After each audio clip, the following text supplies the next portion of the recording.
Here. And we're live.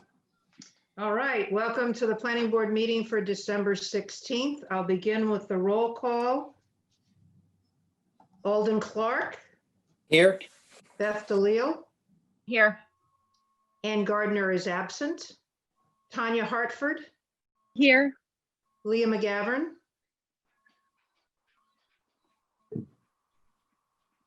Leah. Sorry. She is, okay. Rick Tainter is absent. MJ, there.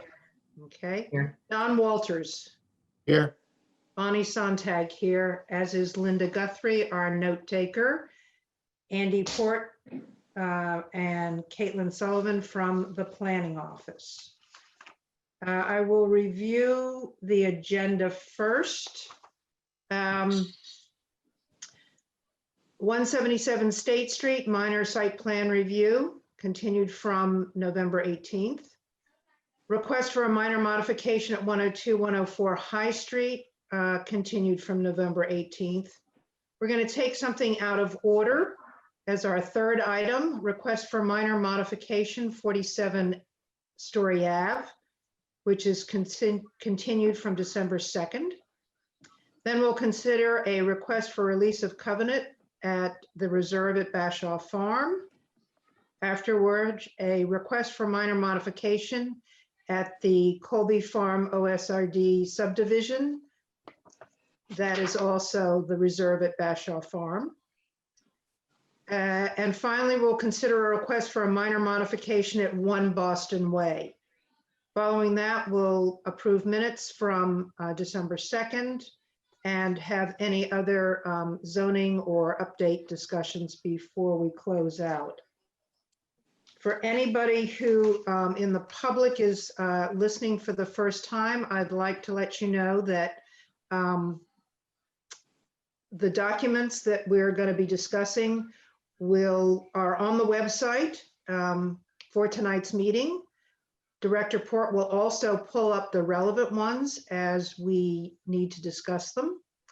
But you can go to the website and under government, click on planning board, where you can see the link to the agenda for tonight's meeting. And there you'll find a link to each application on the agenda and all the supporting materials. And also note that the most recent documents are at the bottom of the list. So we will begin the meeting with our first agenda item, 177 State Street, minor site plan review, which is a continuance from previous discussion. I don't believe the applicant is here. Is that correct, Andy? No, we have Tony here this evening.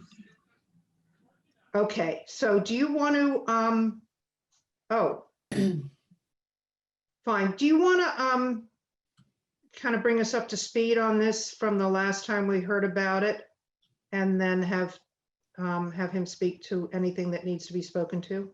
Yeah, sure. So I'll pull up the relevant site plan. As you know, it's a small portion of the project that's actually in the city of Newburyport. Oh, sorry, I'm mixing up our agenda here. Sorry, my apologies. Yeah, I thought you were. No, yeah, there's yeah. no Tony on this one. Yeah, There's I was just looking at you and 177. Caitlin.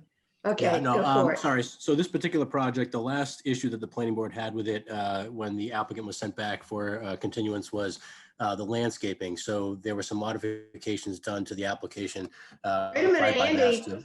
We're Yep. talking about 177 State Street, the parking on the old, this is the site.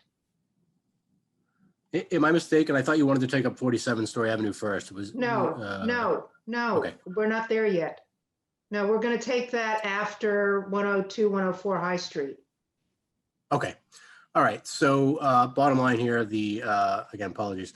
The site plan that we're looking at is for the 177 State Street application. As you can see in the sketch here, there's a very small portion of the project that actually falls in the city of Newburyport. The rest of it is in the town of Newbury. So we have our typical stormwater review type issues. I think John Arkwhite, the city engineer, expressed that he did not have any concerns regarding the portion in Newburyport, that there's drainage pullback, going into the town of Newbury, so it doesn't really become an issue for us. But there was an issue raised by the water department, and bottom line is the office recommends, in order to address that concern, given that they still have permitting to finish in the town of Newbury, that the planning board grant a continuance for the applicant here so that they can look into that issue a little further. What the water department had asked for, and we're recommending the planning board do consistent with that request, is require a peer review of the applicant's plans here with respect to LSP work, or licensed site professional work. Because of some contaminated soils, the water department was concerned that not only during construction, but potentially later, should there be any leaks and things like that, I guess, that some contaminants might make its way into the city's water supply, at least the nearby lines. So in order to address that concern, they had a couple of particular questions that could be answered. I guess what seems most efficient from the office's perspective is to grant a continuance, have the consultant pay the peer review funds under 4453G, have that peer review provided to the planning board, to the applicant, to the water department, and hopefully confirm that everything is copacetic. And if it's not, come to some resolution as to how the issues could be addressed to satisfy the water department's concerns. Pending the resolution of that particular issue, we have no other concerns with this particular application, given the small portion that's in the city of Newburyport, but there is the rest of the application that the applicant could review for you. And they were not planning on being here tonight because of the timeframe they knew that was required to do this peer review. So we were expecting, based on the office's recommendation, that the board would take the vote to do that, and then we could look at this project again, essentially in January. Great, thank you. Are there any questions or comments from board members? So to be clear, are we asking or moving a continuance for January 6th or January 20th, please? And I just mentioned that because January 6th may be the IFS. We're actually going to go to February 3rd because of Thank the you. Okay. amount of work that has to be done. We'll solve Thanks. that problem very easily. Bonnie, So this is Tanya. I'm confused though. Wasn't there, I saw a letter from Ransom Engineering saying that there was going to be no issue. So I'm trying to figure out why there's still an issue, because this doesn't seem like an issue to me. Andy, you So- want to respond, please? Yeah, again, from what we know, that's the applicant's consultant, and what the water department had asked for was for a peer review of that element. Again, it's not an area we have expertise in, and the water department, I guess, does not have a licensed site professional and staff either. So they did see that material. That was part of what was distributed to the various departments for comment and review, but they still had concerns. So, Andy, and just to, I'm sorry, just to be clear too, I still am curious, sort of, isn't that why this is a site plan review issue, where this would be, to me, this seems like this would be something that would be a DEP regulatory issue through the Department of Environmental Protection. So why are we holding up the applicant for this? yeah, no, it's a item? fair question. And I did raise that question to the water department, saying, this isn't typical for us to look into these issues as part of site plan review, given that they're typically handled under the MCP and so forth. And again, the water department expressed concern that because the planning board has the site plan review authority and looks at, the site details, utilities and so forth as part of that, because it's the city's water supply, their concern there was that the planning board has the ability to have that looked into on a peer review basis locally, given it's the city's water supply. I don't want to speak, on their behalf. It's their concern, but their concern was that this is the only point where the city can have a proper peer review of that, again, at the applicant's expense, given that, that there's an issue that's potentially being created on site by the applicant by this project. So again, they knew of some contaminants, I guess, on this site, some history of the site, and they raised that concern that in addition to, or as a belt and suspenders, so to speak, that they not just rely upon DP. So. I think that it's, I'm just going to say, for me, I would be frustrated if I was the applicant that they submitted this back in September. Is that right? And that, again, this is something that's not typically looked at under site plan review. I just feel like it's an undue burden on the applicant, especially because it's such a small portion that's in Newburyport. But that being said, if the applicant's willing to do the peer review and they are still going through review in Newbury, I don't, it seems like in some ways, I guess we would just ask for that, give them that continuance. But I want to just express that I don't know that I want to have this be a practice for ours. Is it true, Andy, that they oh, actually, the question is more, where are they in their review process with Newbury? Just to get a sense of how much we might be holding them up. I wasn't under the impression that they had moved very far with their Yeah, application. I'm not sure they've even gotten to the hearing there. Caitlin may know better than I do because we've had some exchanges with Martha Taylor about the timing, but I'm not sure they've even made it to the board yet. They certainly haven't gotten approved. Caitlin, do you have any better idea of the timing for their hearing? I know, like you just said, they haven't been approved. The applicant certainly doesn't have any, they haven't expressed any concerns with going through this peer review, and they have not indicated that this is holding them up in any way.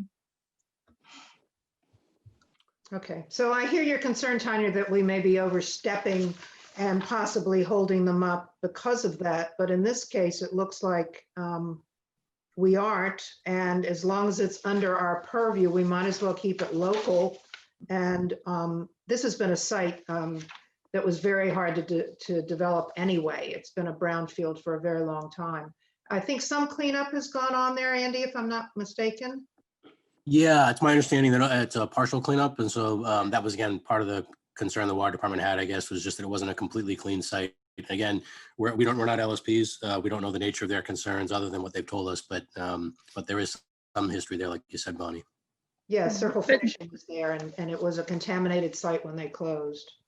But we did get a letter from Branson from their LSP, a respected LSP, who is licensed under the state. It's we have a privatized, system here in Massachusetts that shows that, if the LSP says that it's okay, then that's they're putting their license on the line to say that. So again, if we want to peer review it, it's fine. I personally feel like that's another layer of undue burden on and cost, quite frankly, on the applicant. And so that was, I just wanted to express that.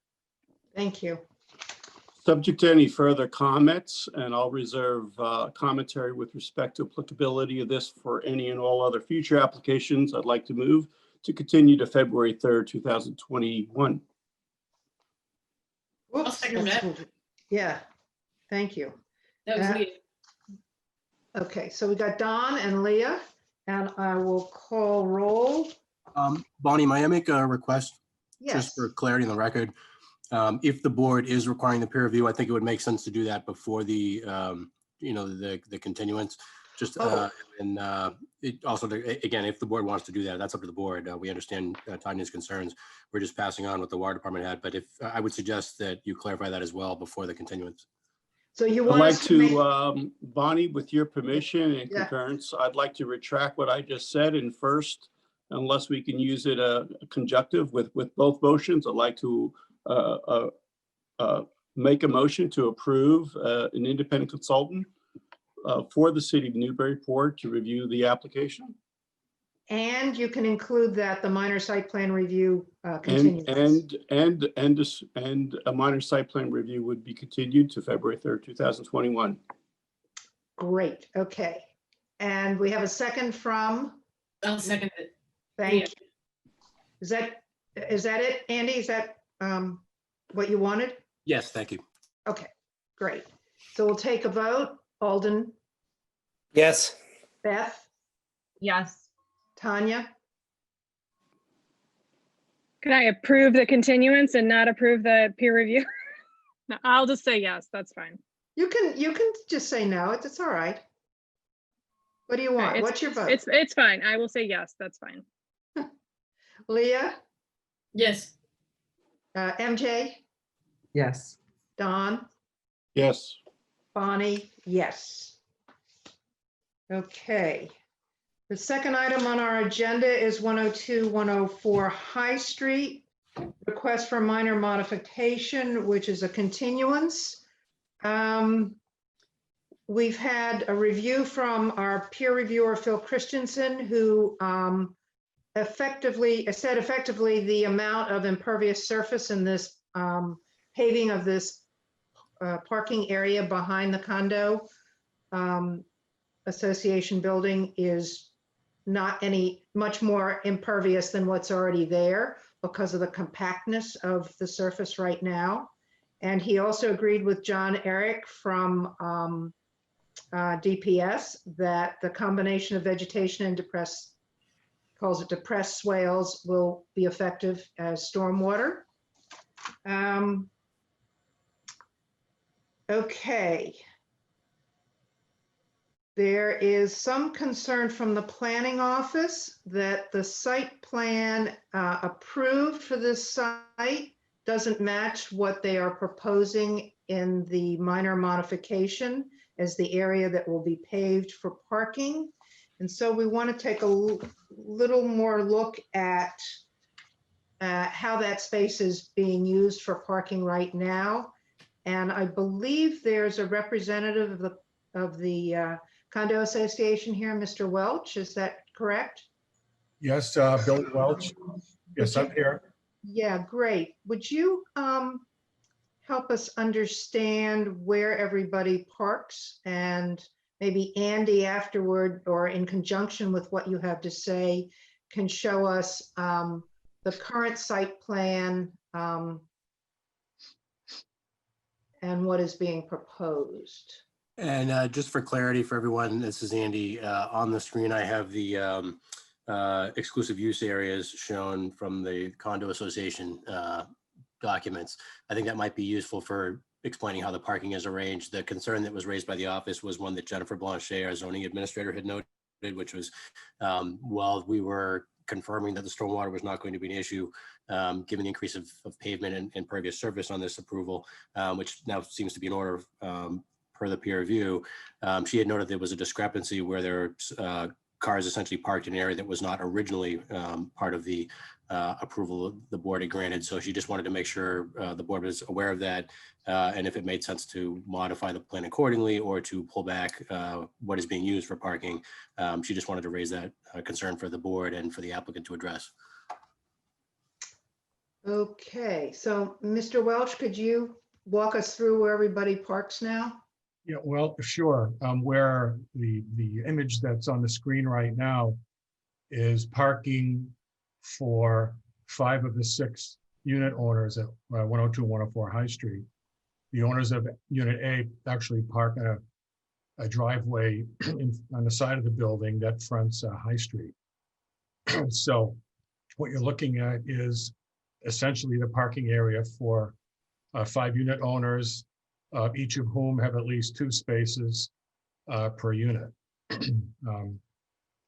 So I don't know if that answers your question or not, but I think in the course of considering our request, and after having a few conversations with Caitlin, who's been a great assistance to me through this process, I just want to, I think the main point I'd like to make here tonight is that the existing dirt and gravel surface of our parking area was installed by the builder, a developer who renovated our building in 2017, 2018.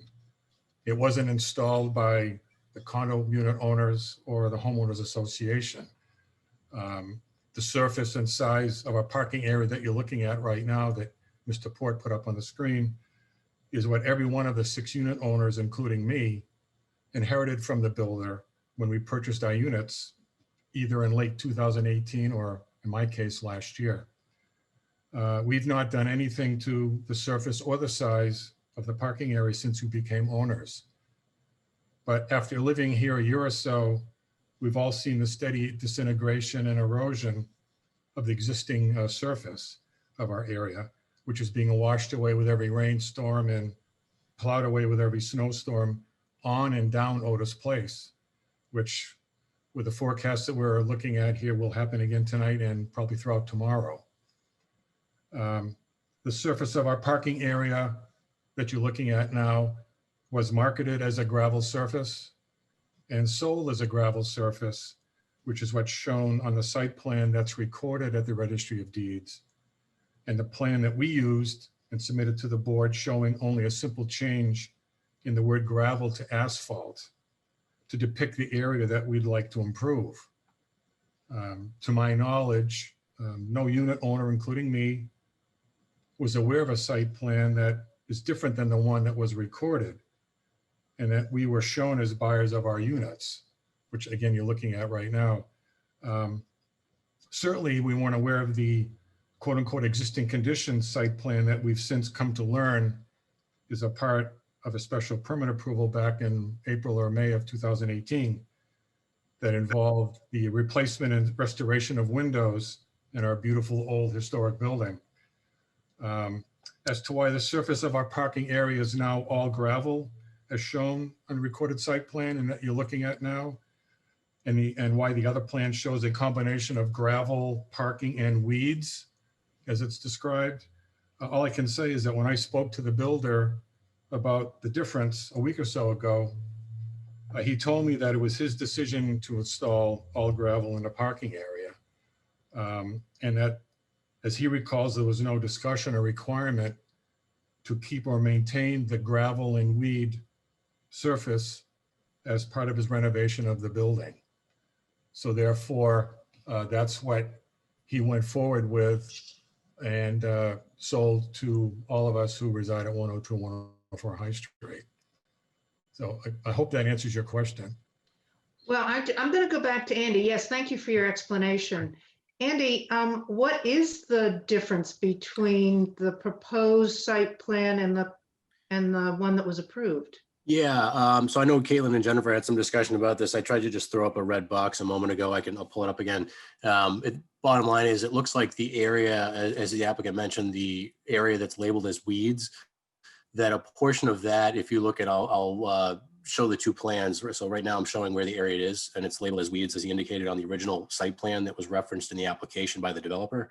And then what we have today is the exclusive use parking areas cover a portion of that area. And so Jennifer, in her due diligence, looking at to see whether things were in compliance and how this needs to be permitted, had noted the discrepancy in these two and felt that it should be somehow rectified in the records, either to satisfy the planning board in terms of the scope of what was originally approved and how that might potentially impact abutters who weren't given notice, let's say, of an area that was going to be used for parking instead of landscaping, and also for the applicant and the other association members that may want to make sure that the records are clear about what has been approved for this particular property in the future, as far as compliance with permits and the zoning ordinance.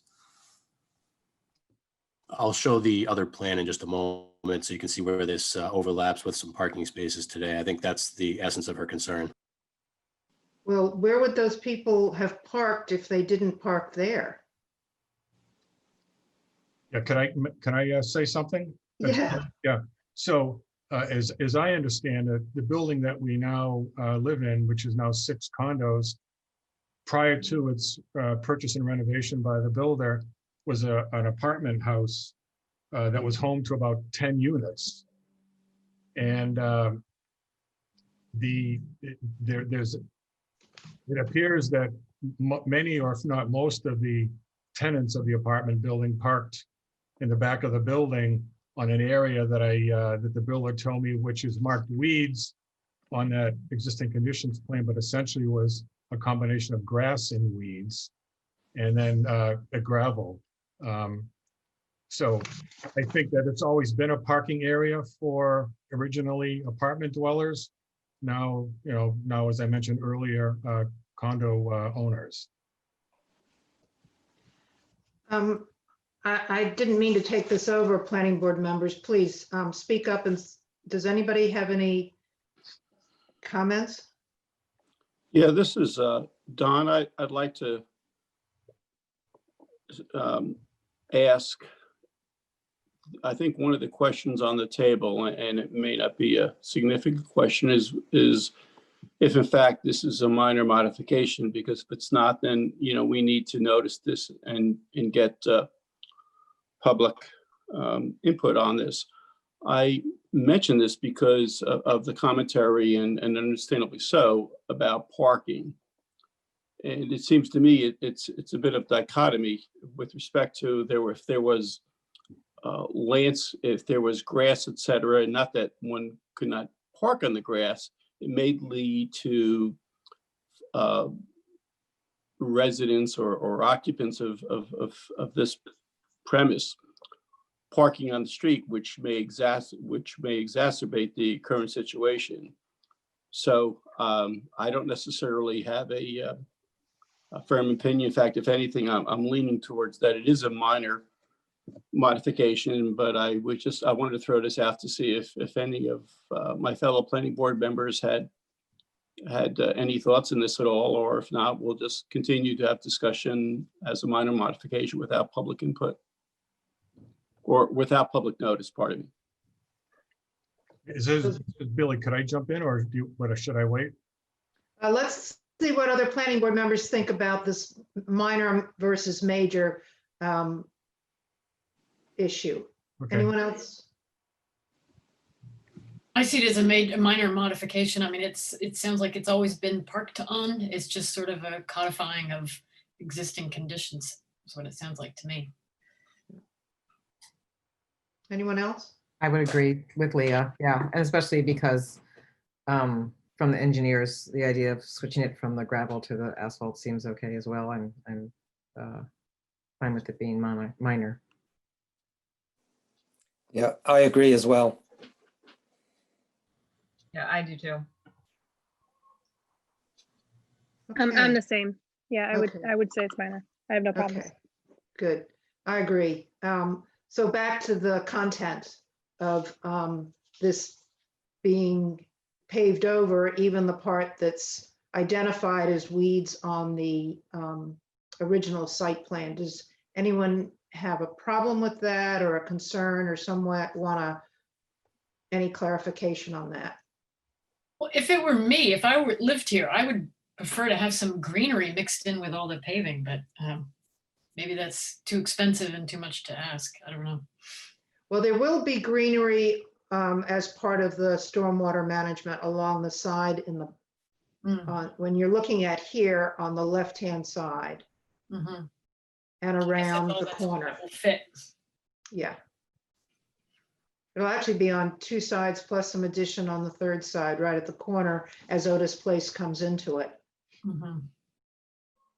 Which looks to me like it might even be conducive to obstructing people who might miss all the signs that tell them that this is a dead end and end up turning around in this area, which could only be a good thing for the residents. Other comments? This is Billy Welch. Could I speak again or? Yes, please. Okay.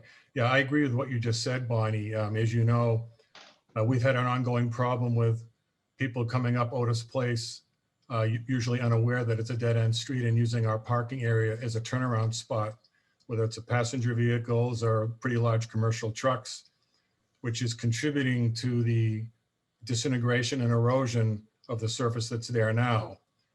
And as we've considered or contemplated what to do and how to improve what we have in the back, we approached a couple of our neighbors, direct abutters to us, and they both are in favor of what we're trying to do here, especially the neighbor on to our left as you exit the property, who has been unfortunately the recipient of a lot of the dirt and gravel that runs off our driveway now or parking area and is deposited in front of our home. And so what we've tried to do with this proposal is to kind of be our version of a good neighbor policy by trying to eliminate the deposits of the debris in front of our home, as well as the home on the right side as you exit the property. And in so doing, be a good neighbor. And I think the neighbor might be on the line or on the call as well tonight. I'm not sure if she would like to say anything in support of what we're doing here, but when we filed our request the summer, she and other members of her family signed a form or submitted a form supporting our proposal, as did the neighbor across the street, who again are our direct abutters. So in any event, the greenery that we've got proposed will help to green up the space. And as I think Mr. White said in his email supporting our proposal, I think the word he used will help liven up the space, and it will do that most definitely, as well as help mitigate some of the water runoff in the future, as opposed to what we have now is that dirt and gravel runoff. I think that's all I have for the moment. Okay, that's good explanation. Thank you. Just to your point about other people speaking on a minor modification, we don't generally take public comment. And as we have on record those letters, which we already considered at a prior meeting, I think we'll leave it at that and know that your word is what they say about supporting it. Back to the planning board. Any further comments?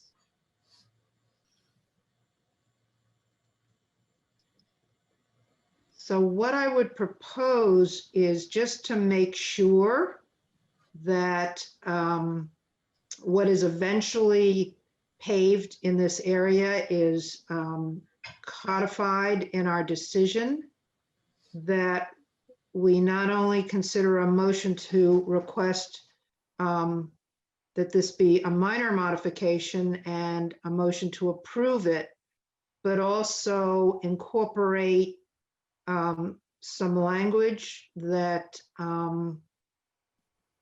allows for coverage of the weeded area as well as the gravel on the submitted plan for this minor modification. Would that work, Andy? Yes, it does. Thank you. Okay, so we just need a motion to consider the request minor, motion to approve with as amended this evening. And I hope, Linda, you caught that, I hope. I know you can't talk to us, but if you need to, please do. Yeah, if I could, just for the record, the motion, as I understand, is to approve the minor modification for the replacement of gravel with asphalt, as well as the adjustment to incorporate the change of a portion of the weeded area to parking, just to reconcile with the condo plans. Correct. And I'll take a motion to that effect from a board I'm member. happy to make that, Bonnie. Thank you, Don. And second? I'll second, Alden. Thank you, Alden. And let me call roll. Alden, Yes. Beth, Yes. Tanya, Yes. Leah, Yes. MJ, Yes. Don, Yes. Bonnie, yes. So that is approved. And we'll move on. Okay, thank you very much. Appreciate all that you do for this. You're welcome. Thank you. Thank you very much. Okay. This is where we're going to take 47 Story Avenue. Andy? And the applicant is represented by Tony, and I'm sorry, I didn't write down your last name. Capichetti, Mrs. Capichetti, thank you. So let's hear the update since we last talked to you. So since we were last there, you had asked us to look for some more vertical plantings and increase the density on the site. We went back and what we've proposed is to plant a substantial number of Cal Forester grass clumps, and those stand about 3 to 5 feet high. You'll see those in front of Panera. They're kind of a large, look like a reed type grass. And then on the edges where we were asked for some more vertical, we're proposing red dragon Japanese maple. And that's a sapling that you see in the photo there. They get to stand about 6 feet tall when they're fully grown. And we think that the contrast between the red leaves in the fall with the Japanese maple with the yellow reed grass will provide a nice contrast with the green boxwoods that we have on the site. So that was the thought process there. And on the plan, we added the site triangles for the views approaching and departing, and showing that we're trying to keep the taller plants out of that area. And, you know, this is based off of the Mass DOT revisions to the driveway and the entranceway. Okay, we had some differences of opinion in the board last time around about the landscaping. This is their proposed response. Could I hear from members of the board on your reaction to this, please? So it's Alden. I like the clustering that they've done on the new landscaping plan, and I think the addition of those trees with the contrast, I think is a good thing, a good improvement. Okay, anyone else? I'll second that. This is Tanya. I also think it's fine. I've driven by this a few times and paid attention a little bit more to what's there, and I think this would satisfy me. Okay. Anyone else? This Yeah. is Beth. I agree. I guess my only concern would be the size of the Japanese maple in comparison to the reed grass until the, depending on what size are going to be planted. How tall did you say the Japanese maple versus the reed grass? Japanese maple gets to, about 6 feet on average. They can get as tall as 8 feet, but like I said, about 6 feet on average. And we're thinking about a 4-foot height when you plant them. So that was something that was asked. We can add that to the decision. That's not a problem for the Japanese maple to be, 4 feet tall and planted. Okay, thanks. Anyone else? I'm fine with it. I think it looks so much better. Yes, Tony, you did a good job. Thank you. Thank you. I appreciate your time. I know it's been Yeah, I mean, when we were making suggestions last time, they were examples. And of course, we go for the highest and most dense because that's all we know from, other applications in more residential neighborhoods. So thank you for reinterpreting our interest and presenting this solution. Okay, Andy, is there anything else that we should be considering? No, I think at this point, with that issue having been resolved, all the other issues have been incorporated, to my knowledge, the satisfaction of the planning board and certainly to Phil Christensen. And obviously, as mentioned earlier in the process, most of these changes really came out of the need to address Mass DOT's concerns about the sidewalk section, for instance, which actually, in my opinion, is an improvement because it better defines those radiuses for the crossings for the pedestrians. Okay, well, in preparation for the motion, let me just clarify, this thing has been hanging on for each one of our discussions. This special permit, special condition number 2 in the decision was incorrectly located, and it's going to be the sign is supposed to be near the pickup window, not at the exit. And that change will be incorporated into the language of this approved minor modification. So Andy, I don't know how to say that as part of the motion. If you could state that more clearly for the record, then I will take a motion. Yeah, sure. So as I understand it, it would be the planning board's motion to approve the site plan modification request per the most recent landscape plan that's been submitted, to reflect the changes that are shown on there and as required by Mass DOT, and also to require and condition that modification upon the correction of the sign location as indicated this evening. May I have a motion, please? So moved, Alden? Thank you. I'll second, Leah. Thank you. And I will take call roll. Alden, Yes. Beth, Yes. Leah, Yes. MJ, Yes. Don, Yes. Bonnie, yes. Did I call everybody?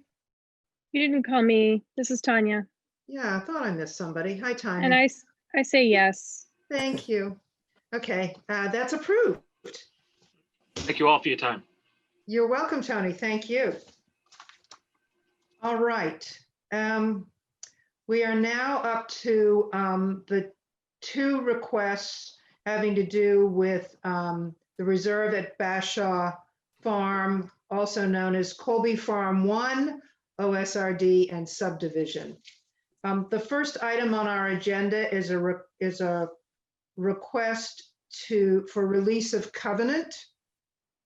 And because it's first, we'll look at that. And I believe the applicant's attorney is here to make the request. Is that correct? That's correct, Madam Chair. With me this evening, in case we need it also, is David Daly and Jonathan Miller. But the applicant has been moving along, and we are at the point that we actually have some closings on Friday, 3 to be exact. And we are seeking a release. We actually originally filed this in October, but the applicant really wanted to get some more work done before coming into the board for the release. And so we've continued it until tonight. And as you can see from my cover letter to you, right now we have Phil's letter up here, but from my cover letter to you, Phil is recommending a total bond in place of the covenant of $72,700. Now, that's not how much work actually needs to be done out there. That includes a pretty significant retainage. So there's some rail fencing that needs to go up, the signage on the rail fencing and the granite project sign. That's estimated at $18,900. There's some loaming and seating that's going to need to be touched up in the spring. That's $1,800. And then the trail along lots 15, 12, and 13 to finish that out, that's about $5,000. And then the as-built plans, $5,000. And then Phil wants us to have a retainage in there to cover that. So as you can see, the retainage is more than half of the price of the $72,700. So there's plenty of money there to cover those things that are undone. And so we did get a final letter from Phil. You see that December 8th letter. Phil was out on the site on October 26th, December 2nd, and then again more recently. And today provided an email to Caitlin regarding one last question he had regarding the Contech things over the grates. And he's all set with that. And if there's any issue in the spring regarding the grading around those, he said there's plenty of money in the retainage to take care of that.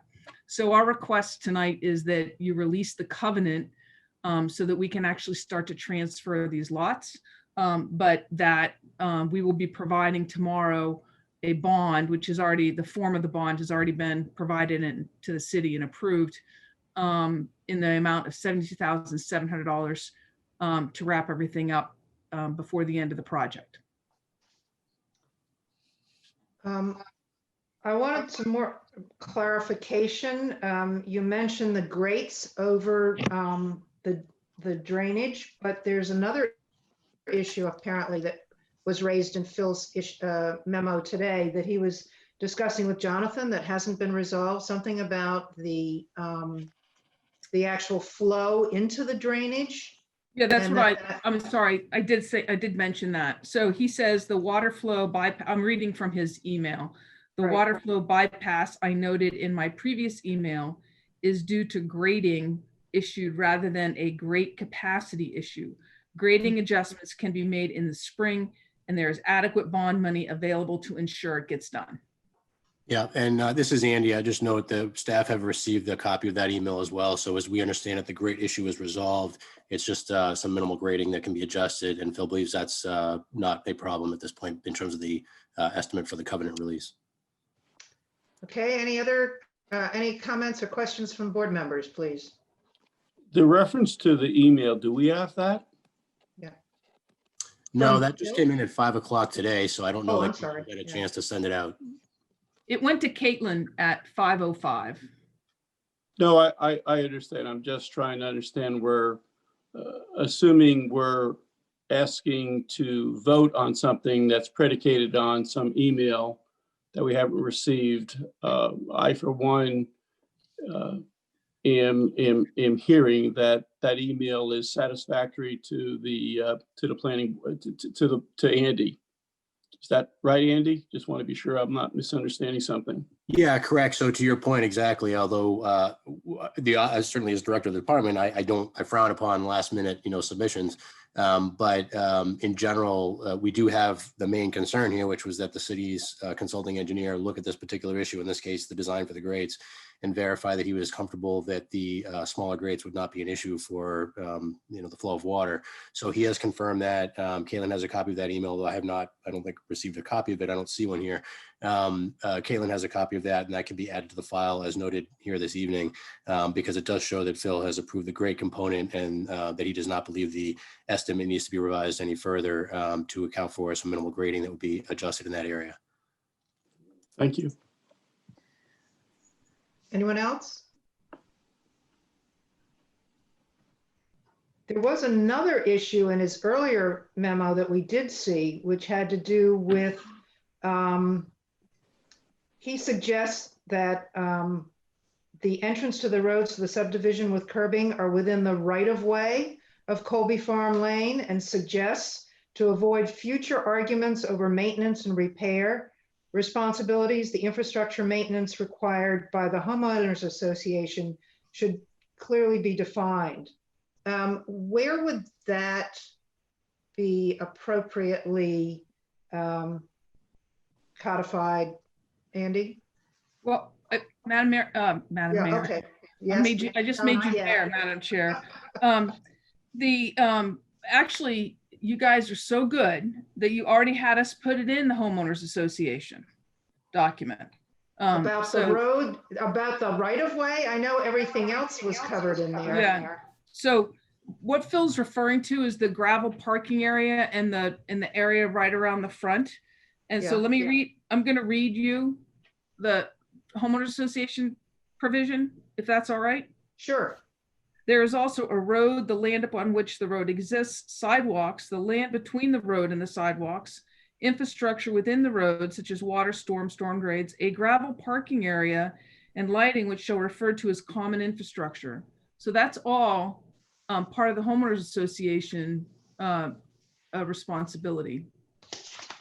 All right. I know we had talked about having a clear statement about the use of that road by heavy equipment for the city facilities at the end. I just didn't remember that detail. Thank you. Yeah, so that particular, I'm sorry, Wanted go to ahead. clarify on that. I think what Phil was getting at was just the fact that if you look at the plan we have up on the screen right now, that part of that new curbing that was installed is actually in the public right of way. So with regard to ongoing maintenance or, repairs if needed to any of that curbing or the work in the right of way itself, plowing and so forth, that just be clearly noted that there's a distinctive line there between the public right of way and the private way. Right. I don't think that that's a concern. I mean, I think it's covered in the homeowners association documents, and then you have, like you do anywhere else, you have the curbing that's in the public right of way. So yeah, I don't from the office of planning and development's perspective, and I think through Caitlin, we close this loop, or I close this loop through Caitlin. I don't see this as an issue here. Obviously Jamie Tuklo was out there and oversaw some of the curbing work that was done out there, and he's fully aware that that's infrastructure the city now has beyond the right of way line.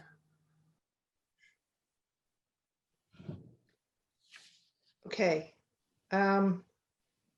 So the release of the covenant means that all the infrastructure is in place and everything that has to do with public utilities and so on are all connected. Is that correct? yes, so the under the subdivision control law, chapter 41, in order to assure that there is adequate public utilities and access to each of the lots, an applicant shall provide, and the board shall require, one of three forms of security: a covenant, a tripartite agreement, or a bond. And so we chose the covenant to begin with, which is what most people do, right? Until we got all of the infrastructure in. And obviously the road is all complete. Everything's complete except for what you see listed on my letter to you. And so in place of the covenant, we are saying, okay, we're down to $72,700, of which $30,000 is actually to do the work. And so we want to give you a bond to assure that that work is completed, which is completely acceptable under the subdivision control law. And so for the infrastructure that is not complete, namely those 1, 2, 3, well, there's 3 items, part of it's a as-built plan.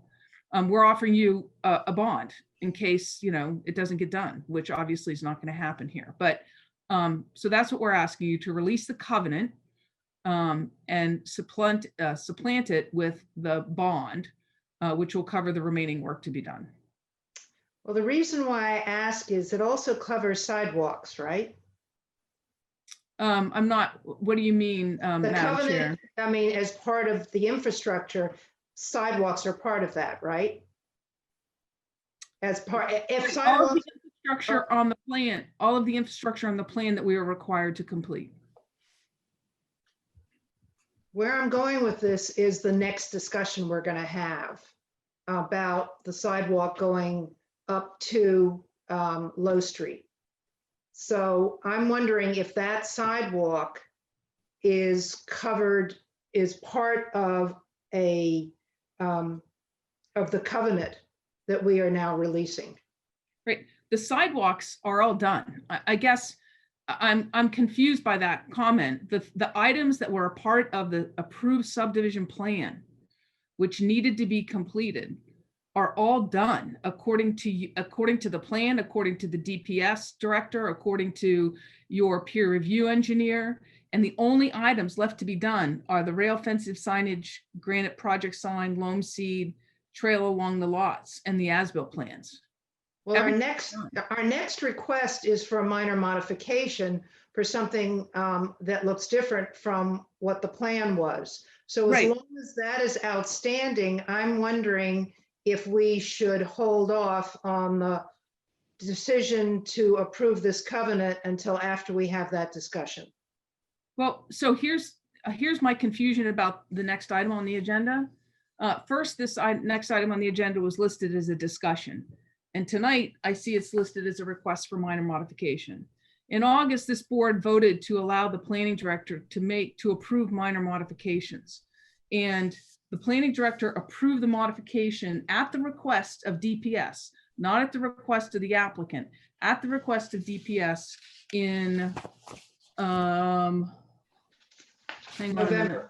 November 6th, I believe. Right. So I'm not really sure why except for that some people have asked about it, why we're here, because we have an approval from the planning director who was authorized to do so by the planning board in August. And it was done pursuant to a request and direction by DPS. Okay, so we've just gotten into that other discussion. So by definition, we're going to put a hold on the vote for the covenant. We will get to it tonight, I promise. But I would like to move to this other request for minor modification that you have just introduced, if that's okay with the rest of the board. Does anyone have a problem with that? No. Okay. No, fine. All right, so the change from a discussion to a minor modification came from the planning office. So Andy, maybe you could speak to that to get us sort of on the same page before we discuss the content. Yeah, sure. So the reason this was added as a discussion item on the agenda is, and I can pull up some visuals as I'm talking here. There is, I'm just going to show first the aerial photograph of the area. Andy, before you go into the content, could Yep. you just answer Attorney Mead's question, how this moved from a discussion point to a request for a minor modification? So I had asked Diane to clarify during the meeting, during the agenda, that this be changed. This is Monday because she was out on vacation last week. So I'd asked her on Monday morning when she came back in to update the agenda to show this was a discussion of the minor modification for this particular sidewalk and curbing work. As Lisa pointed out, Jamie Tucolo and I had gone out there to the site. Jennifer Blanchet was out there as well. We took a look at this particular issue, given the adjustment that I guess we're going to talk through a little bit more here. The bottom line was there was a concern raised by the Department of Public Services, and there was consensus, including following that meeting by the city's engineer that the crosswalk on Low Street was not a safe place to be dumping pedestrians out into. And it appeared to us to be potentially encouraging other accidents to happen in that area. So we can walk through the dynamics of that as it is laid out on the plan. But there were a couple concerns that were being raised simultaneously. So it was my understanding that the Department of Public Services wanted to make sure, in conjunction with the developer's timeframe here, that the curbing and paving work could be done prior to the winter season. They were uncomfortable, given the city's facilities down the street in particular, and the residents obviously on that street, leaving it in the construction state for the winter. So the developer and the Department of Public Services were on an expedited timeframe to try to get that paving work done. When they were looking at the curbing here, the radius out towards Low Street, which we can go into in more detail, the bottom line was there was some concern there from DPS, at least, that the curve of the radius was going further out into Low Street, and that was of concern in terms of being a little bit too far out there. And more particularly that the sidewalk itself, the hatched crosswalk, and we can go through those images, doesn't have an ADA ramp on the other side and has a grass sidewalk, at least at present, on the other side. And there isn't any control there. And because of the sight lines, they were very concerned about that. I agreed with that concern when I went out there, as it's been confirmed here tonight. I agreed that that was a safety concern to have the sidewalk go out to the ramp, the hatched sidewalk or crosswalk that's already there in the intersection, and encourage pedestrians, and this was a concern that was raised during the initial permitting, to have pedestrians crossing Low Street in that location without some sort of pedestrian control. I realized that there was some suggestion from at least one board member that curbing could be pushed out further into the roadway. That actually seems inconsistent with the concern that was raised by DPS, the zoning administrator. And just, I agreed with myself when we looked out on the roadway, what that would end up doing to cars coming through that intersection. There was concern that that might not be safe. And we did not want to dump pedestrians into a crosswalk that did not have an accessible ramp on the other side, because that's not consistent with the Americans with Disabilities Act and so forth. So, and we can show those images. So the bottom line was there was concern that that was what was originally approved, and what was essentially going to be constructed, but then wasn't in this location, was not a safe condition to leave like that. And so in essence, there was an agreement. Jennifer and Jamie and I all agreed that it made more sense to stop the sidewalk element where it was on the plan, as you're going to see and discuss it further this night. But because of the discrepancy here, it seemed important that we circle back with the planning board and have a discussion about this issue, because in neither instance, in my opinion, do we have an ideal situation there with Colby Farm Lane and Low Street. In either case, given that there was no condition during the initial permitting to have a Hawk style signal or some sort of, not a Hawk style, but a pedestrian activated button or anything, there's no visibility really to the vehicles that are coming from the Port Plaza area down Low Street to see that this is a crosswalk they're going to intercept, and there isn't a ramp on the other side, and the developer was not required to put that in. So, so there are a couple of issues here that came about from the way it was originally approved that we did not feel was a safe condition or a compliant condition to have put into the field at that point. And so given the concerns that were raised by some abutters, essentially simultaneously or right shortly thereafter, when the work was put in by the developer, a couple of abutters there had expressed concern about the new curb line, which was on the approved plans, and that's been installed now.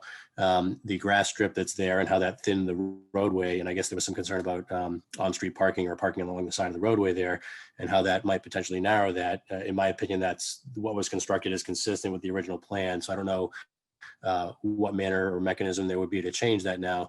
But because of the concerns that were raised here, and some of those residents having maybe a different perspective of how things were permitted back then and how they were dealt with, it seemed only appropriate to have a discussion here with the planning board about this particular crossing, given all these different facets. So I can give more detail if you want. Okay, no, no, I want to separate out the abutters' concerns about parking on Colby Farm Lane from this crossing. Let's stick with the crossing for now. And before I open it up to the planning board members who I want to hear from and your memory of how this happened, I want to quote something from the July 17th discussion we had, and from our minutes.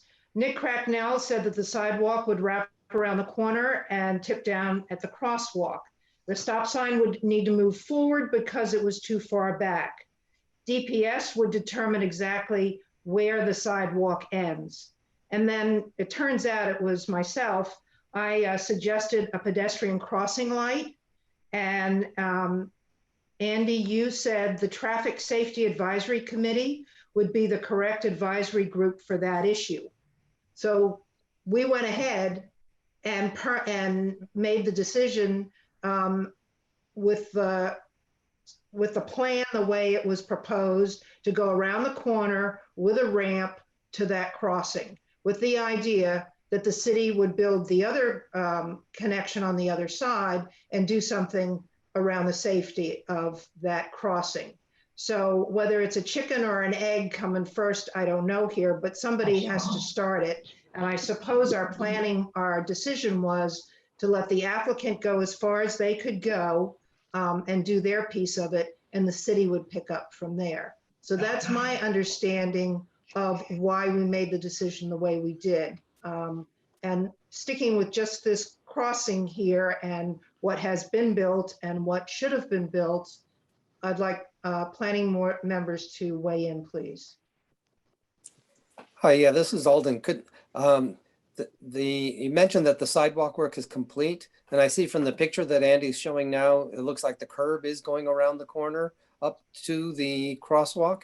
Is that a sidewalk in place? No, it's just a curb. The sidewalk stops and has a ramp on the end of Colby Farm Lane, facing where the traffic person is in the middle of the street. And there is no connection to the other side. There's no sidewalk there going along Low Street, and there's none planned. Okay. So that's what's finished today. So the ramp that you mentioned is as if to cross Colby Farm Lane. That's where it is today. The plan says that the sidewalk should have gone around the corner and provided a ramp to this striped crosswalk here. And instead they did this other one with Jamie and Andy in the field approving it and not bringing it to us for consideration. To clarify, if the sidewalk had gone all the way around the corner and there was a ramp at the crosswalk,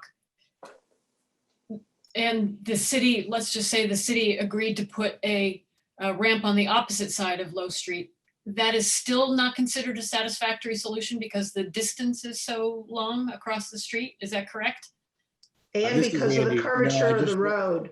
This is Andy. Just to clarify, there's two things going on there. One is as you can see in the photograph here, there's no ramp on the other side, and it was not, the planning board hadn't got confirmation from the Department of Public Services or from the mayor that there was monies available to do this installation here and that would be prioritized. So we never closed that loop essentially before the plans were approved for the developer here. What was approved was as Bonnie mentioned, the dead ending of the developer's sidewalk to that existing hatched crosswalk.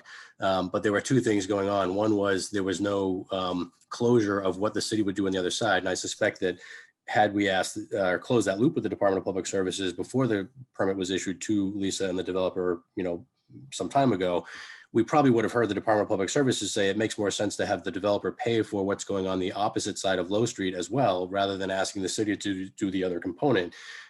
So we probably would have seen the developer put in that at least accessible connection or ramp there. The other issue that was raised that Lee had pointed out was the sightline issue. And again, that's primarily from cars coming from Port Plaza in that direction. Because as they come through this intersection, they don't really have, and they're often traveling at high speed, don't have enough advance notice of what's going on there. And given that there isn't a ramp on the other side for folks to cross onto, it seems even more precarious to send pedestrians out into that crosswalk. So there were two things going on there that were of concern to the Department of Public Services and to Jennifer and myself when we went out there. We did not think that that was a safe condition to leave in state like that. In my opinion, it requires some sort of pedestrian control that can be seen wherever its pole placement is or light placement is further up the street to let people know that there is a crossing they're about to approach. Madam Chair, I just want to clarify one thing here. The applicant built, and as you can see, there's curbing started to be bid, the sidewalk according to plan, and was asked to stop, and then a change was agreed upon. So the applicant did what was A, approved to do, and then B, asked to do. So I wanted to clarify that. Okay. Yeah, this is Andy. I just want to make sure it's clear for the record. I'm not expressing concern here with the developer. My concern is just that I don't see, without it, just as context, this is not a criticism of everybody, just in context, it seems to me that the only safe crossing we could really have here is something that is more visible to vehicles traveling in either direction on Low Street. And that was the safety concern that was of primary interest out there, in addition to the absence of an accessible ramp on the other side and clarity as to who is going to do that. So would somebody please clarify for me why the current solution is a good one? The what's been built with one ramp, you know, the end of the sidewalk, a ramp going across Colby Farm Lane to nowhere. And Andy, because is Jamie here?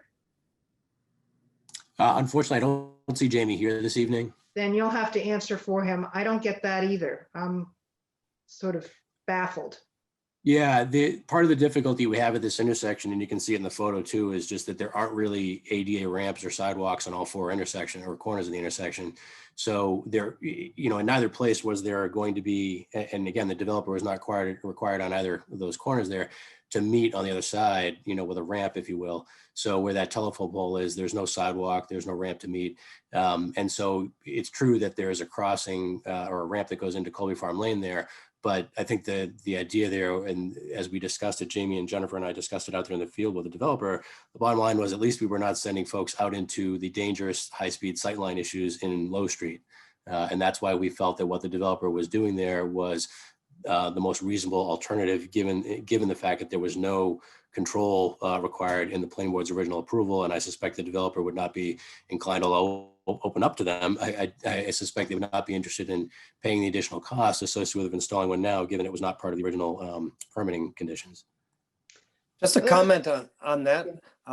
It seems to me, given that the crosswalk is painted there, I think you're funneling people towards that crosswalk, whether there's a sidewalk there or not.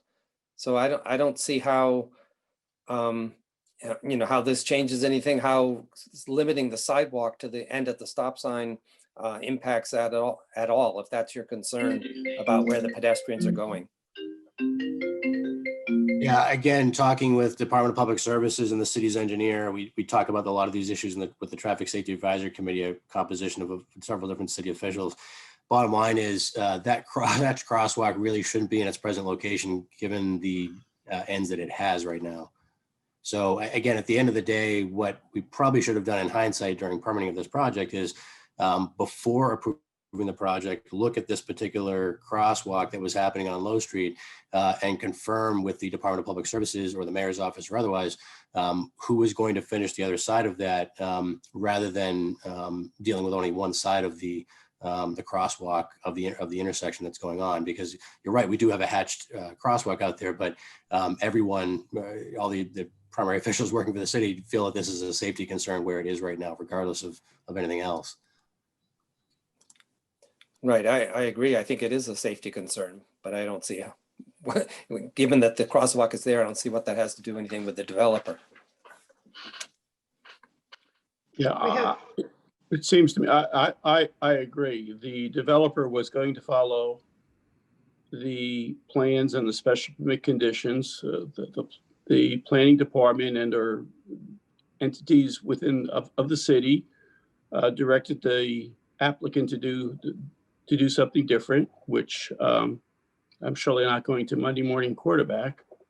And it seems to me that this conversation is not relevant with respect to the developer and or his lack of following the approved by the planning board plans.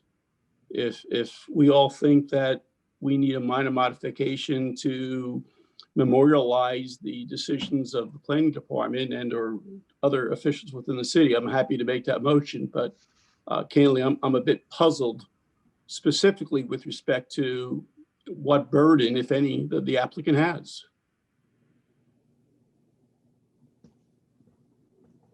Other comments?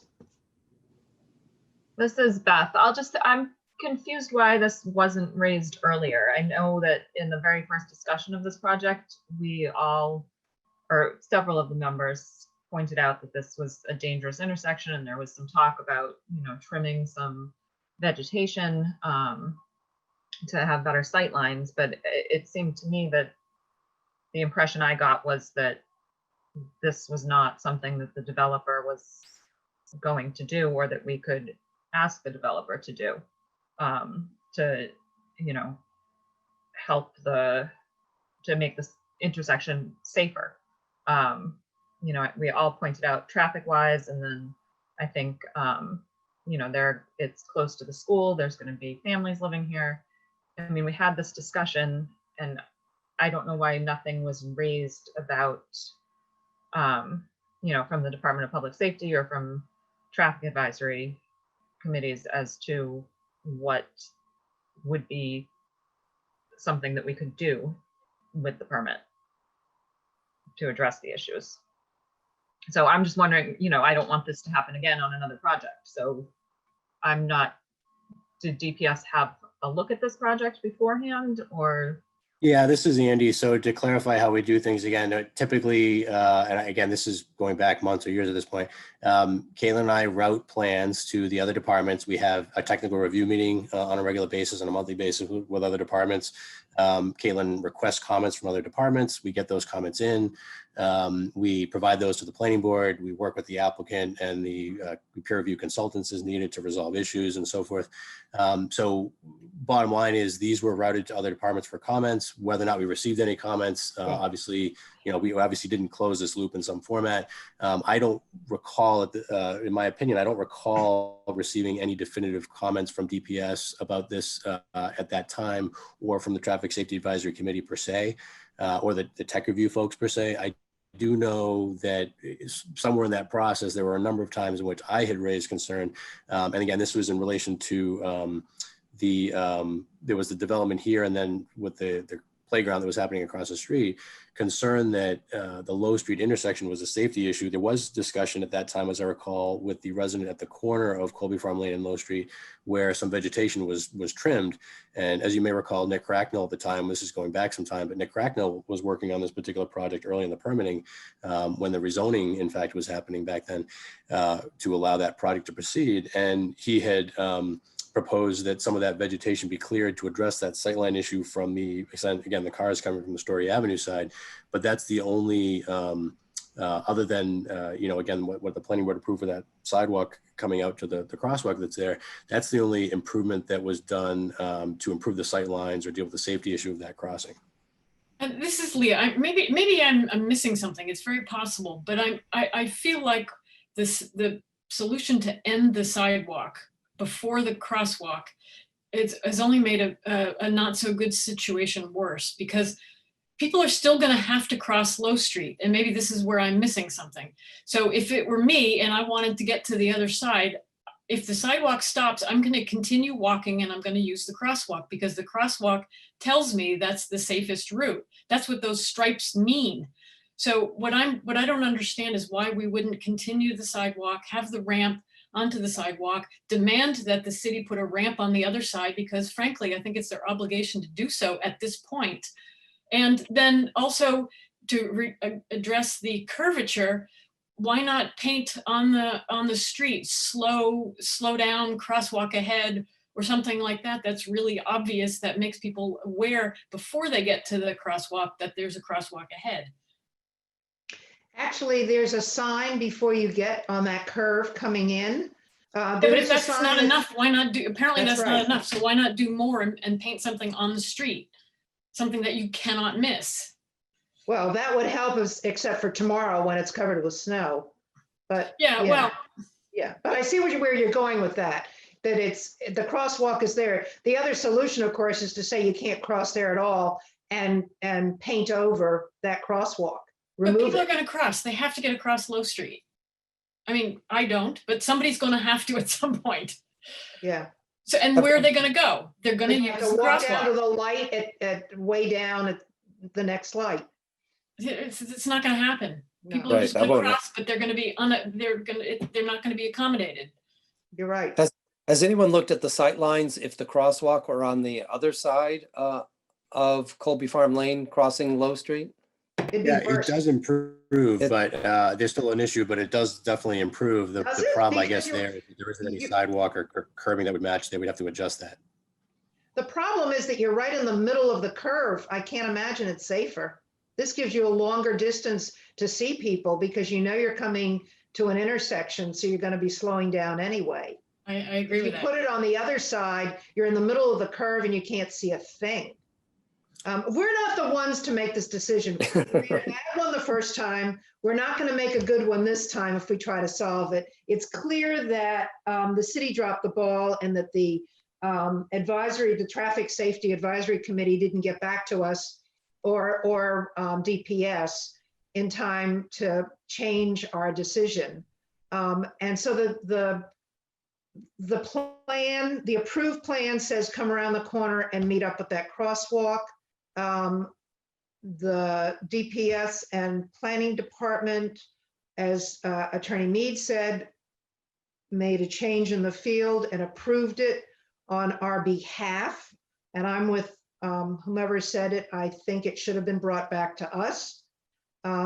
Just as a heads up, because I don't like the idea that if we do approve this minor modification, this as a minor modification and leave it as it is, or even suggest some changes, that it's basically approving after the fact, a change in the field, which both the definitive subdivision plan and the special permit have standard conditions in there that say if you're going to make any changes in the field, or if you find whatever the exact wording is, it's effectively, if you see any changes that need to be made, you will come back to the planning board before you make them. I have a question, a follow-up question. I mean, I'm inclined not to approve this minor modification, but as I understand it, the applicant isn't even applying for a minor modification. Right. If I could, Madam Chair, this Yeah. board authorized the planning director in August to approve what he determined to be minor modifications. So we did not apply here tonight for this as a change, because as far as we were concerned, it is changed pursuant to the authorization the board gave the planning director at the end of the summer. And in fact, I have an email from Andy saying that. So I hear what you're saying, but we're not here for a minor modification. The board, while the decision didn't say that, you authorized the planning director to make those changes in the summer. Andy, do you agree with that? Yeah, I agree with the modification that was done there. That's the change that the planning board had granted based on at least some of the developer's request in order to expedite what are so-called minor changes.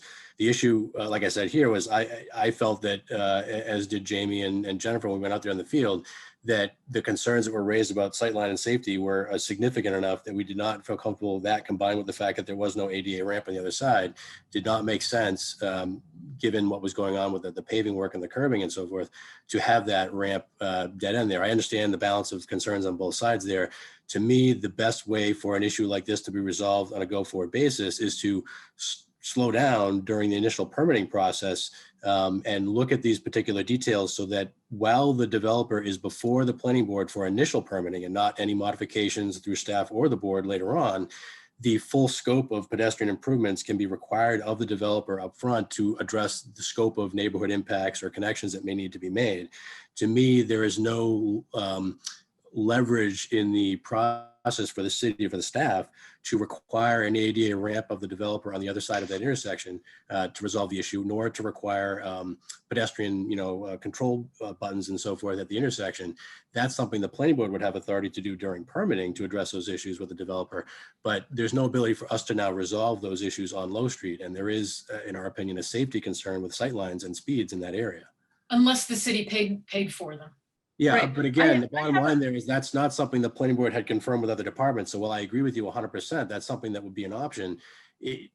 Rather than, approving it with the assumption that that would be done. And granted, as Bonnie pointed out, we did not hear back from other divisions of the city in great detail on these particular issues back then.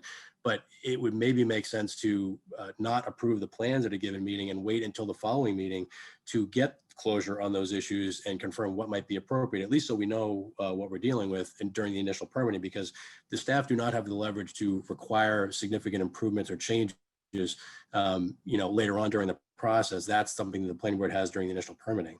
Okay, so we're here tonight, and this is not a request for a minor modification from the applicant. So Andy, I don't think we should be voting on this.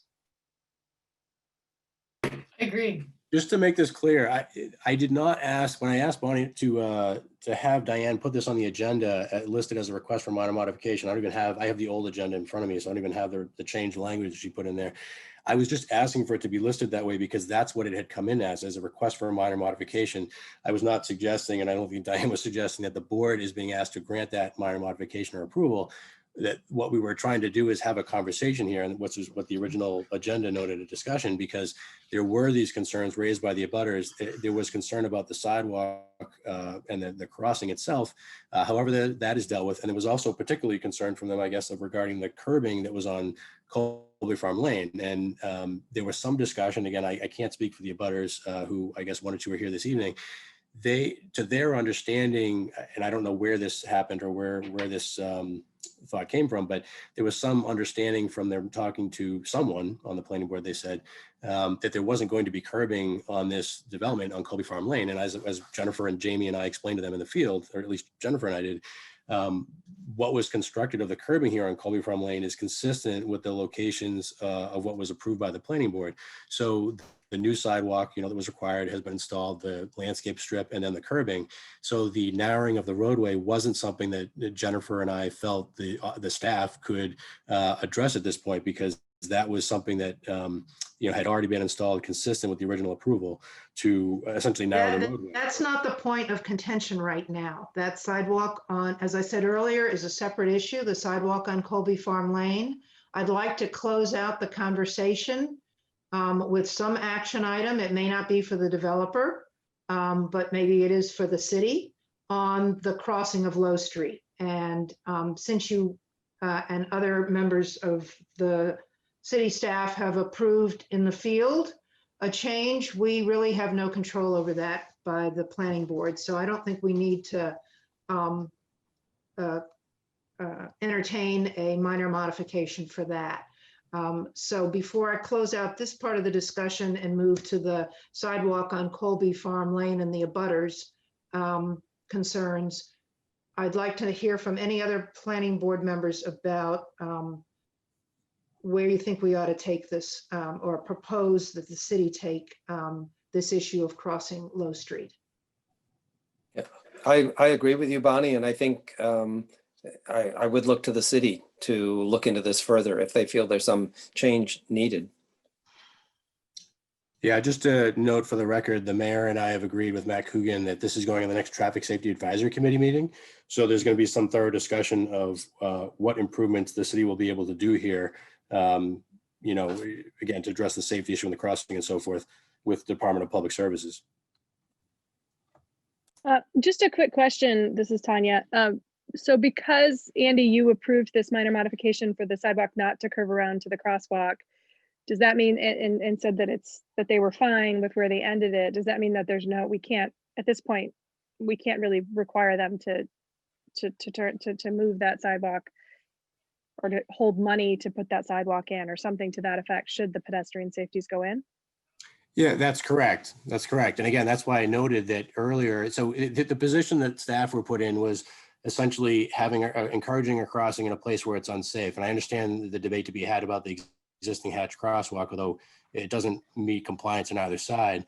But the staff don't have leverage. The original point of leverage for the proper improvements would have been during initial permitting. So there wasn't anything that the staff could do to resolve the safety at that intersection at this point. So yes, you're right. There is not something the planning board can do to undo the approval that has been granted here for the conditions in the field today. Okay. So I was going to say, because I feel like I remember having this conversation with Nick during the permitting process about connecting to this crosswalk, or at least allowing, and I think Nick's point at that time was that he couldn't make those safety improvements, and I haven't gone back and reviewed the minutes, but I think that's unfortunate that we weren't able to to all come together on this to get something done sooner. But I also don't want to hold up the applicant. So from my perspective, if this was already approved in the field, I don't think there's much we can do. I don't want to hold up the applicant here. And I don't want to tie it to the release of their covenant either. So I think from my perspective, I think we should just not do anything on this minor modification because I don't think we have to, and move back to Lisa's request on releasing the covenant. Okay, anyone else want to speak right now about this? And nobody's concerned about the fact with the modification that now has an end to the sidewalk at the corner and a ramp sending people across Colby Farm Lane to grass and curbing on the other side. With I think nothing. we have that concern, Bonnie, but there's not really anything I think that we can do at this point. Okay. And it seems to me that's the existing situation there as well. What do you mean by that, existing? That's Well- what exists right now because they built it as of last month with the. Right, but I mean, as far as the other sides of the streets, having no ramp, no curbs, no sidewalks. That's what it is, and it's not, Yeah. it's not changing. Yeah. Exactly. So I mean, that's just the way it is to me. I think the cities and the safety, traffic safety committee have a lot of work to do here, but I think we've Right. gone as far as we can. Right, I think they need to look at it. Yeah. We will vote on the covenant in a moment, but I want to continue with what Andy's brought up twice now, which is some issue that abutters have with the sidewalk on Colby Farm Lane for this development that was built according to plan. And we don't usually hear from the public on a minor modification, which this was until we decided it wasn't, but they would, if they're here tonight, I would like to give them an opportunity to speak. Andy, do you know if anyone's here who would like to speak about their concerns? Yeah, I know we have at least Russ Burns here, and I've allowed him to speak if he'd like to unmute himself. Okay, just 1 minute. Okay, so before he speaks, he should know that we need his name, his address, and he should not let his comments go on for more than 2 minutes. And he's welcome to speak. Hi, can you hear me? Yes. Hi, so Russell Burns, 187 Low Street, Unit 2. 2 years ago when this project started, I had sat down with two people from the city department. We talked about this exact problem, the curb and parking. I had told them that the crossing went to nowhere. If they were going to put in a rail trail, they needed to have a sidewalk, they needed to keep the parking, and it would be safe for the public. I was assured that it would be, and then the city asked me if it was okay if I cut my bushes down so I could open the line of sight. And I told the city the line of sight is still with the curvature is not okay. We need to push the stop sign out 10 feet.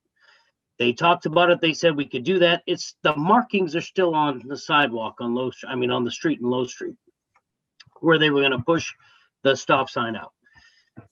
Everything that I've heard tonight from everybody, and thank you, Ellis. I mean, you were probably the most intelligent person on this meeting that I've talked to. You have addressed all of our concerns. Bonnie, I do agree with what you're saying about, oh, we just keep it the way it is. But the reality is we dropped a handicap, which I have a handicapped brother who does visit, and I have a school-age child who does live here and has to go to school here in Newburyport. I will also tell you that the city has been given plans due to the middle school down the street, and our intersection drops directly in it. You have asked for funding from the state to have this fixed. Still has not been done. All of everything I heard tonight, we have talked about. I have been with people. I have sat outside. I've taken days off of work to show them what the problems would be. I'm not going to get into, I only have 2 minutes. I'm not going to get into the detail of what I do for work, but I do infrastructure work internationally. This seems to be a dead stick as far as inspections. The DPS had made a correction and change after what we discussed when I walked with the city. In field, which once again, we can go a million OSHA violations that have been going on with this construction site. Most of the people in the city have been very nice, living around here, trying to deal with it, understanding its growth. But at the same time, when we finally saw that we put a 5-foot wide beauty curb, which does not exist in any part of this neighborhood, to sell $1 million homes for future tax dollars that only drops our property, brought our property tax up, as the mayor said, 1% because of future developments. We're the people paying the price.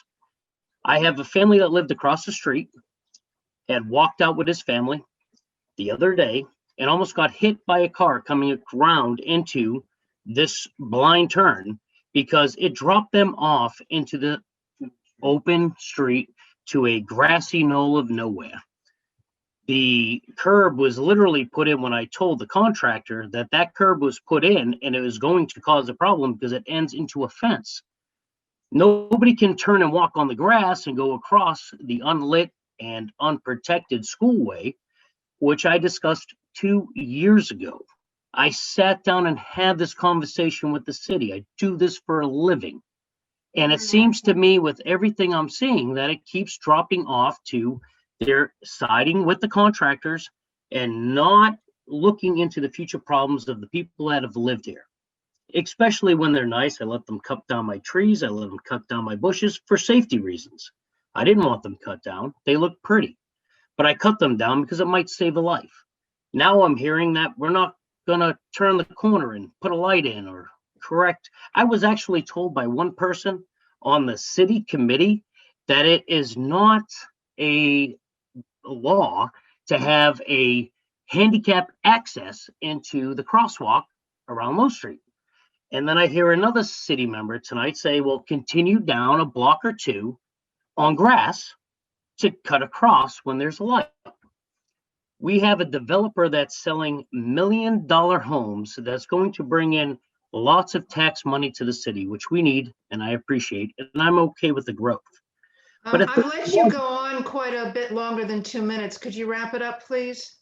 Well, I'm done. This is my point. Is I talked about every problem we spoke about tonight. I heard everybody say that there was a failure and there's been no city inspectors. Nobody returns the phone calls when we ask them about what's going on. Nobody deals with the public. We let this inspector this developer finish something that now we as taxpayers are going to have to correct because Andy, DPS, Ellis, Nick, and nobody did anything that we asked 2 years ago. So now us as taxpayers and somebody who might get killed on the corner is going to have to pay that price because the city is not here to protect us.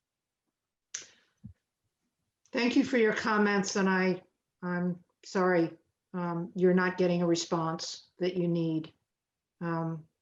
Is there anyone else who would like to speak? Okay. As we've said earlier, there was a plan to go around the corner and create the beginning of a safer crossing on Low Street. That's been changed. Do any board members, I think we've already said that it's beyond our control, but does anyone have any other thoughts at this point about what we could do about this?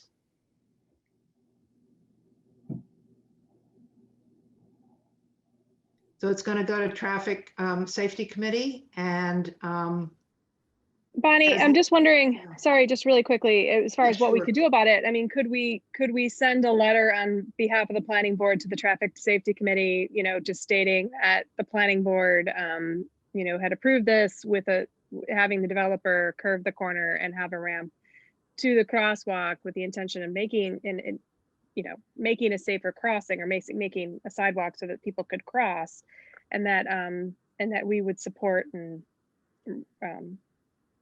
a pedestrian safety here as a priority with this new development going in. I don't know, just something to that effect. Could we do that? Absolutely. I'll draft something up with your help, Tanya. Okay, that's And, fine. Thank you, Bonnie. And we'll look at that together. Anyone else with some other advice? Okay, so we are agreed as a planning board that this request for minor modification is not necessary because it was an approved, authorized approval in the field by the staff. So we'll go back to the covenant request, release of covenant request. Is there any further discussion before I take a motion on that? I just have a question. I don't know if it's relevant at all. I just was curious with the sidewalk that's built by the developer up to the stop sign at Low Street. Are they also responsible for clearing the snow on that sidewalk all the way up, or is that going to be the responsibility of the property owner on the corner? Homeowners Association goes as far as their own property, I understand. Have I Yeah, got we that have an right? we have an ordinance in the city of Newburyport that if you have a sidewalk in front of your house, you have to clear the snow. In front of your own house. So Correct. that would be That's the responsibility of the homeowner in whose, in front of whose house the sidewalk is. That is correct. Right. Okay, yeah, so they built the sidewalk there on that property owner's in frontage, and so now they have to clear it. Yeah. Yeah, The okay, sidewalk was approved plans. yes. Modified approved plans. Well, not the sidewalk, not that sidewalk, Bonnie. That sidewalk was part of the original approved Oh, the plan. sidewalk is within the development, yes. No, It goes beyond? the Okay, sidewalk along Colby Farm Lane is part of the approved plans. correct, correct.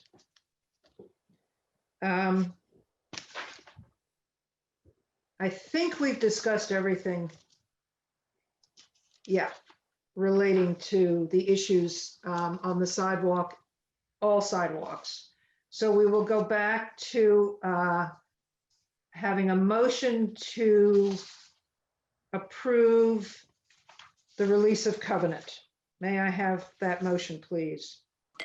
And Bonnie, I'm happy to make it. And just to clarify, it's not only the release of covenant, but I believe it's also to approve a bond in its place in the amount of, and I forget the number, $71,000 and change? Or 72,700. so if I'm correct in my understanding, then I'll make that motion. Okay, that's more correct than just the straight release. Thank you. I'll second Don, and a second from MJ. I'll second. MJ. Okay, second from MJ. And it also includes, just to add to the motion, to authorize the planning board chair to sign the related covenant. So it authorizes me to sign it. All right, I'll go through the roll call. Excuse me, Bonnie, now I'm confused. Yes. It says it allows you to sign the covenant. I thought, is it the release of covenant or you're signing some covenant? I'm confused now. To sign the covenant. And no, I'm just going through the wording in front of me, and you're right. I've just questioned then is the wording correct? No, it should be, and authorize the planning board chair to sign the release of covenant. Thank you. We ready for the roll call? Alden. Yeah. Yes, It didn't sound like Alden. Okay, let's hear Alden's voice say yes. yes, Thank you. Beth? Yes. Tanya? Yes. Leah? Yes. MJ? Yes. Don? Yes. Bonnie? Yes. Thank you very And much. You're welcome. And while I still have you here, do I have to physically sign that because it has to be notarized? I can't do that electronically, which means we're gonna tromp through the snow tomorrow and do this? I'm going to be, Bonnie, I'm happy to do it at your convenience. I will be in my office all day tomorrow, which obviously is right up from City Hall. So, or I can meet you somewhere if you want to. No, that works. It's just that I don't, I have to get an electronic copy of it, print it, and then bring it along, and then I can sign it with you, notarizing it. Right. I have, I believe I have the release. Oh, good. So, yeah. So Right. you don't need to print it.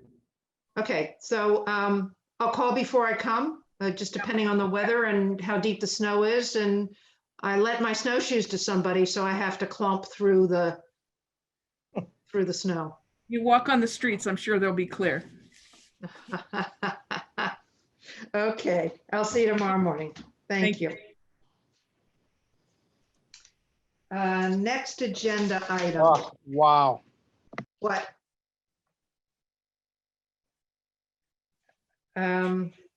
Request for minor modification at 1 Boston Way. This seems to be a weather-related request. Andy, am I correct on that? That's correct. This is pretty typical. In this case, they're just asking to do the landscaping work before June 30th of this year, or of 2021, the upcoming season. This is pretty typical around winter season or fall season. So the office has no objection to granting the extension on the landscaping work. That would allow them to, proceed with, finishing up and occupying the building during that time frame, while still requiring them to complete the work as soon as it's the season allows in the spring, essentially. Okay, just to read it into the record, special permit number 4, pedestrian and bike path improvements. The applicant is requesting a modification to special condition number 4 to allow for the paving of the pedestrian connection to the MBTA ramp to be completed by June 30th, 2021, rather than before any occupancy permit. Minco, and for the record, Minco is estimating that they will apply for occupancy in February. Any questions, comments?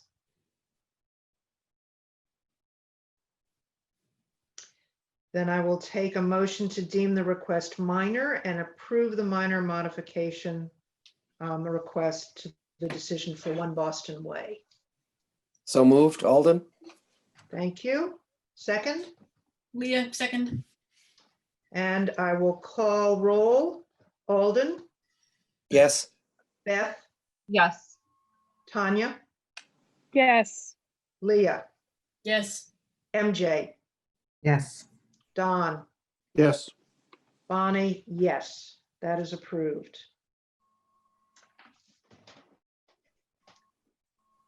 Then we have approval of the minutes from December 2nd. Do I have a motion?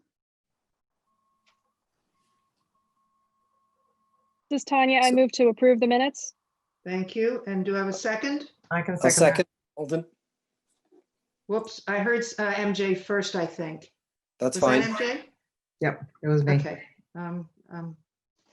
Okay, any discussion worth, any significant changes that are worth discussing, that need to be discussed? Nope. Okay, I'll call the roll for approval. Alden, Yes. Beth, Yes. Tanya, Yes. Leah, Yes. MJ, Yes. Don, Yes. Bonnie, yes. Minutes are approved. Andy, anything on zoning amendments or other updates? Yeah, short-term rental units, hard to say where that's going to be into the next year, but my understanding is that it'll be stuck in committee maybe for a while. There's some desire from the Licenses and Permits Committee Chair of the City Council, which is the second committee that's got those related amendments. There's the Planning and Development Committee that has the zoning one in particular, but the licensing amendment that's related, I guess there's a desire there from the chair to have public meetings or in person on something like that, which given the pandemic and the course there is unlikely to happen for months. So it's not clear what the timeframe will be for that one. Jennifer and I are working on with Councilor Agaman on some housekeeping type updates to the ordinance just to clean up some language and provisions, pieces out of the rewrite and so forth. And I do plan on, I have spoken to a counselor about sponsoring a change for Palm Island. I do think it's important for us to at least begin looking at, it'll be up to the planning board and council to decide what to do with it. particularly the council, but I do think that we need to take a look at the zoning on Plum Island for folks who've been seeing the type of construction going on out there, both in the town of Newbury and the city of Newburyport. Given the water and sewer issues out there, the continued erosion issues that are discussed all the time, rising sea levels, and some public meetings that'll be going on in the coming months based on a state grant to the town of Newbury to work for their portion of the island and ours on a study out there. You're going to see some public meetings happening to talk about how sea level rise is going to affect the island moving forward. But bottom line is, I think we need to consider changing the zoning ordinance to limit future expansions or growth on the island. It's one thing we discussed it years ago. City officials discussed it years ago prior to my time here in various different capacities, but it seems to me that the current zoning and the current permitting that's happening out there is inconsistent with the original purposes that were discussed with state agencies and between the two towns and so forth. Even the purpose statements of our own Plum Island Overlay District seems to conflict with some of the expansion that's happening out there. So that's one area that, putting aside any other housekeeping things or pieces from the rewrite that haven't already been brought forward to the council, that's one that I think that we need to take a serious look at, because it does have a significant long-term impact on the city compared to some other things. Design review in different areas of the city is important, but if we have continued expansion in an area that's hazard prone, that's something we need to address, sooner rather than later. So you'll see some housekeeping things and some rewrite elements. One of the things that Jennifer and I and Caitlin are in agreement on is that we need to basically take some of the rewrite components and bring them out, even if they are recommendations from the staff and or the planning board directly, as opposed to waiting for certain councilors to sponsor items. What we found is that we're somewhat at the whims of whether a councilor is willing to sponsor something. So to the extent that we're unable to find sponsors for particular elements, including from the rewrite, we did talk to Councilor Agnew about possibly sponsoring the framework of that. He had declined to do that because of the amount of pagination and adjustment that would be required of the consultant who hosts our online zoning. While we weren't necessarily in agreement that that was the right priority for reason for backing away from that, we understood that the framework is not something we're going to address immediately. So that's why we're trying to address with some of the housekeeping pieces of that rewrite following the existing structure of the ordinance. And like I said, the Plum Island piece is a separate one, but I think it's a big policy, change. I think that needs to be addressed. And so that should be pulled out separately. So you'll see some things coming forward next year. We'll have to defer to the council on how they want to handle things for public meetings, given that everything's happening online with the pandemic. But I think we do need to proceed with some of these changes to the extent the council has the bandwidth and interest in it. I know licenses and permits for short-term rentals may be on hold, but hopefully some of these other items can be brought forward to deal with them. And like I said, if the office is unable to get sponsorship for certain amendments that we think are important, we will submit those as communications to the planning board and city council for consideration. Again, they're drafts, but we are going to be recommending changes as opposed to waiting for to see whether or not there are specific council sponsors, because that might be doing it the wrong way around. It's not improper for planning professionals to recommend changes where we see them being needed and to not wait months on end to try to see if we can get sponsorship and so forth. So we'll continue to seek sponsorship of various amendments, but if we're unable to secure those, we will at least try to communicate those drafts to the city council and the planning board for consideration, so that you can then decide whether or not you think, and the council can decide whether or not it's worth amending the ordinance to address those concerns that we've found.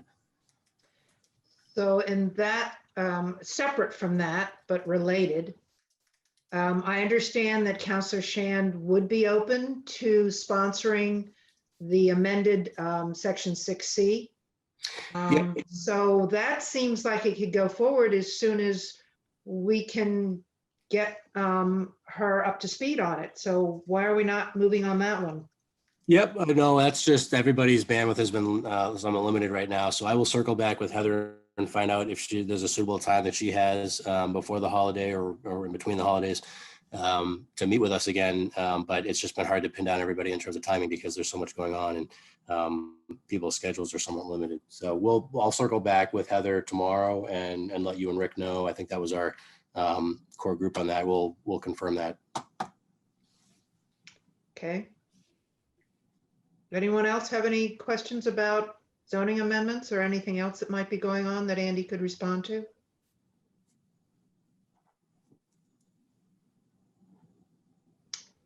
Okay.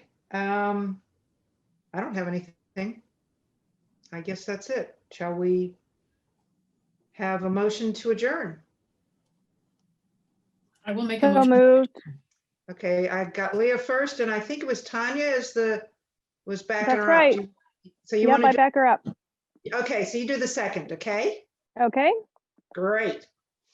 This is easy. Alden, Yes. Beth, Yes. Tanya, Yes. Leah, Yes. MJ, Yes. Don, Yes. Bonnie, yes, we are officially adjourned. Happy holidays. Happy New Year, all. Yeah, right. Same. You too. Thank you. See you in January officially, hopefully unofficially plowing the streets or shoveling the streets or whatever we're going to be doing the next 2 days. All right. So take Happy care, holidays. be well, Thanks, everyone. and we'll see you in January. Thank you. Thanks, Bonnie. Bye. Bye. Night. Good night.